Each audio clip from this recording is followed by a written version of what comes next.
Good evening and welcome to tonight's edition of the Better Care Forum. I'm Tom Harrell and tonight's theme is Disability as a Civil Rights Issue. We are fortunate to have with us three experts with a variety of perspectives on the subject. We have Paul Longmore, who is a professor of history at San Francisco State University. Welcome, Paul. We have with us Stephen Rosenbaum, a civil rights attorney at Protection and Advocacy Incorporated, as well as a lecturer in law at Boalt Hall School of Law and Stanford Law School. Welcome, Steve. And we have with us Paul Church, who is a disability service specialist for the city of Berkeley. Welcome, Paul. Our first topic is the history and legal background for disability as a civil rights issue. Paul, could you please start us off with a little bit of history on that admittedly broad subject? Sure. People with disabilities in the United States have been struggling, not just alone, but collectively, together in an organized way, to advance their interests and rights in our society, going back to at least the mid-19th century. Okay. Associations of people with various kinds of disabilities were formed to advocate their interests, and what they were doing was resisting prejudice and discrimination in virtually every sphere of the society. Segregation in public schools or complete exclusion from schools, job discrimination, and of particular importance, I think, to what we're talking about on this program, they were fighting against laws that forced a good many people with disabilities into segregated institutions to live there permanently, to be incarcerated for their entire lives. So people with disabilities began to struggle for the right to live in the community. This was particularly difficult for people with significant extensive disabilities.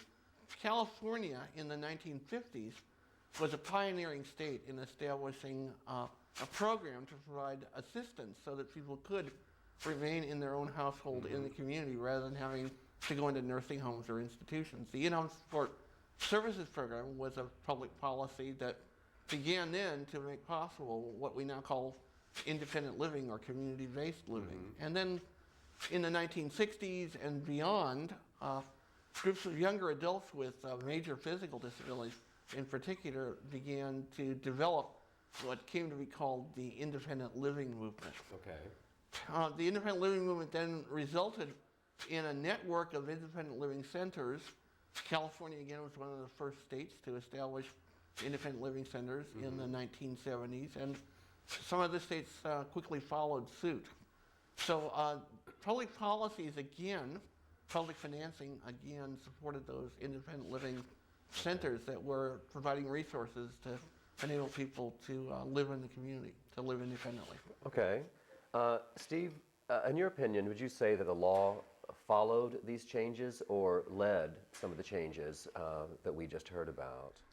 I think, Tom, like so many laws, they work in tandem with social and political movements. And you see one step, what's happening in the social consciousness, what's happening in terms on the streets, activism in different forums, and then the laws may follow. Sometimes the law will lead, sometimes the law will be reactive to a particular event. And I think the disability rights movement, like other civil rights movements and like other kinds of movements generally, has had that kind of pattern. Do you perceive any kind of seminal civil rights decision, say by the courts, that are comparable to a Brown versus Board of Education or something of that nature that kind of sparked even more activism, or was it, or not? I think in terms of our Supreme Court decisions, which would be our highest court, and Paul may disagree, I think the court decisions actually came after the more seminal movements in terms of statutes that were passed, such as the Americans with Disabilities Act, or lesser known, but the earlier Section 504 of the Rehabilitation Act, going back to the 1970s. We really had these seminal statutes, if you will, and those really were responsive again to social activism and really people with disabilities and their allies advocating for those changes. Then we had the laws, the statutes, regulations, and then the court interpreting those laws and regulations. Okay, so in this case at least, it sounds like it's really, the movement's really being spearheaded by the disabled themselves and advocates for the disabled, as opposed to some sort of, courageous court kind of leading out in front. Well, in the 1970s, activists and advocates filed lawsuits that were particularly pertinent to issues of community-based living. So in the 1970s, various federal courts issued rulings that began to liberate people with developmental disabilities from institutions that had existed for a century that kept them locked up. In fact, that's a good point on the developmental disabilities in particular, and by that we mean people with mental retardation, cerebral palsy, autism.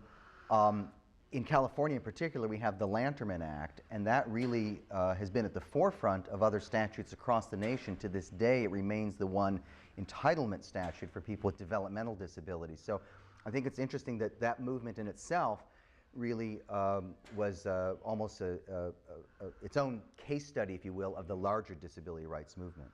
Paul, in your experience, have you found that California is a leader? It sounds like California is oftentimes on the kind of cutting edge of law, at least in this area. Is that? I think in this area, California is somewhat of a leader. Coming from various states before I moved out to California and seeing the state of different disability rights and the enforcement, I would say that California is, part of it's going back to the physical accessibility laws that California passed in the early 80s.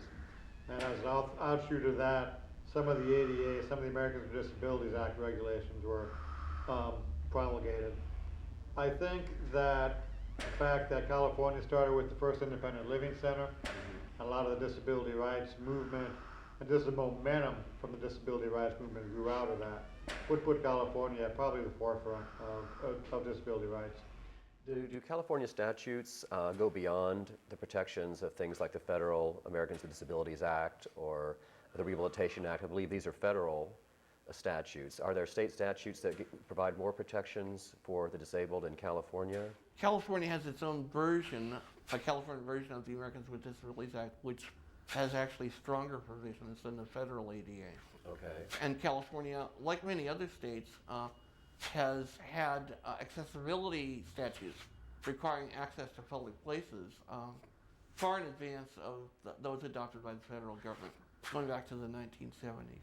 Now, the independent living centers, were they initially the idea, were they set up privately, when privately funded by the disabled who realized this was a necessary ingredient, or was that a kind of state-sponsored program, or the two began to merge? It grew out of the desire of people with disabilities to live as much in society and as much of a normal life, if you will, as they could. It started off on the University of California, Berkeley campus, with a guy by the name of Ed Roberts and a bunch of other people that just wanted to get out of the hospital that they were living in while they attended class or while they were going to college. Mm-hmm. And so they worked with the university to get them out of the hospital type setting. And some of the facts back in the early 70s when they started, I'm a little bit fuzzy on. But it was all of an outgrowth from there. There's a group of students at Cal in the mid-60s with major physical disabilities, and they were living in the infirmary on campus because that was the only physically accessible space. Wow.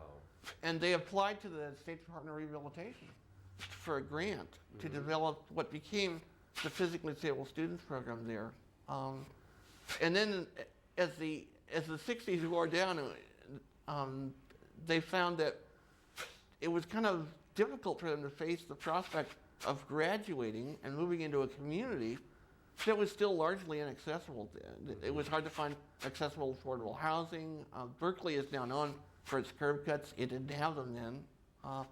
So they began to strategize, how can we work it out so that we'll have a place to live and be able to live in the community after we graduate. And as a result, again getting State Department of Rehabilitation money, they founded the first independent living center, the Berkeley Center for Independent Living. And are independent living centers now found throughout California, or do we find them concentrated in large cities or just a couple of places?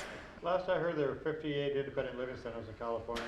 They're all over the nation, though. Every major city has some. A lot of smaller cities have them as well. So they're throughout the country. And in rural counties as well, in rural parts of California. Now, is an independent living center, is that in a sense a term of art? I mean, are different kinds of living situations described as independent living centers, or are there certain criteria that have to be met to An use independent living center pretty much is a term of art. I have heard it referred to in other cases as well for other types of social service agencies. But independent living center serves people with disabilities. They have 4 basic mandates, and help me out on this if I forget one. They have a mandate to provide attendant care, advocacy, benefits counseling, and the 4th one I always forget what it is. Peer counseling? Yeah, Yeah. peer counseling. So if they meet those 4 mandates and they're there to help people with disabilities in the community, then they'd be an independent living center. I think the key thing for people to know is they're resource centers rather than places where people live. That is a very important distinction. Well, thank you for joining us for this segment of the Better Care Forum. Please stay with us for a further discussion on disability rights and issues that we were just talking about now.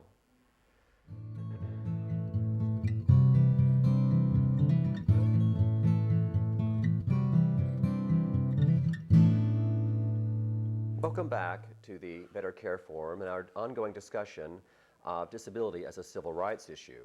And still with us are Paul, Steve, and Paul. And we left before, we were just getting into another discussion of the history and beginnings of the independent living movement here began in Berkeley. And I was hoping we might hear a little bit more about how that managed to persuade the country, perhaps, if perhaps not, to adopt more of an independent living model as opposed to an institutional model. Well, actually, the independent living movement, what became that movement, started simultaneously and independently of one another in 3 different states. Berkeley, in Houston, Texas, and Boston, Massachusetts. There are groups of young adults with mostly significant physical disabilities, either in college or recent college or university graduates who said, we want to live on our own in the community, we want to have careers and families. How do we go about doing that? And each of those groups launched some sort of center. Didn't know about one another initially, eventually linked up, and then influenced similar groups of people and individuals in many other places around the country.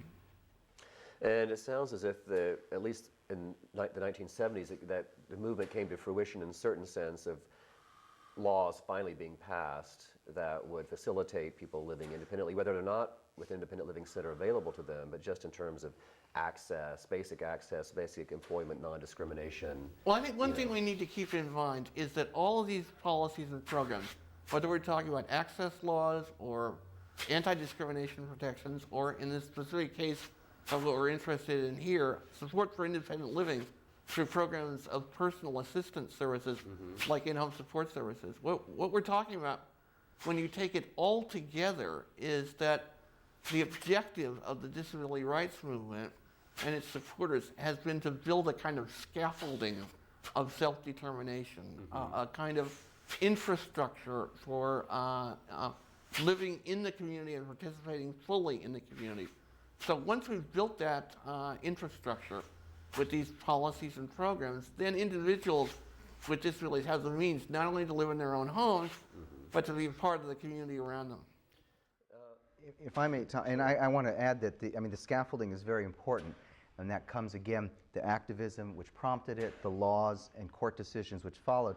But I think it's really important to remember that it's the everyday activities of people with disabilities and their advocates and family members who really help to put up the brick and the walls and everything that really keeps that structure there. It's about money, it's about constant vigilance, because there are some great laws on the books, but they're not going anywhere without people actively making sure that they're enforced. Now, as an excellent point, and when we talk about scaffolding, let's say for a moment the scaffolding are the laws, and then you try to actually complete the structure. It's the reality of independent living being realized, or in support home services being realized, despite what may be the text on a book. It may not actually be translated from lack of funds or what have you.